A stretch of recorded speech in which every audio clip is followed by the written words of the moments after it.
Hi guys, good morning. Eto guys, nakauwi na ako ng Antipolo. Maaga akong umalis ng Binangonan.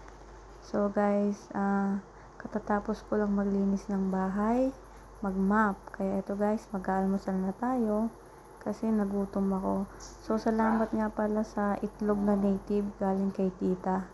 Thank you so much tita, napakarami yan guys. Iniwan ko lang yung iba kay nanay. Then, paparisan natin yan guys ng suman. Yan guys, ang sarap.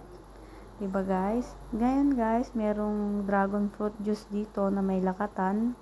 Saging na lakatan. So, ayan ang ipaparis ko guys.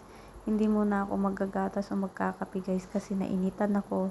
Dahil nga, naglinis ako ng bahay. At, yun nga, medyo makalat. Kaya yun guys, maaga akong naglinis. Then, may kunting pansit din pala ako guys. Kaya ayan guys, tara, kain tayo. Ang sarap nito guys, itlog ng native na manok. Salamat po sa nagbigay. Thank you, good morning.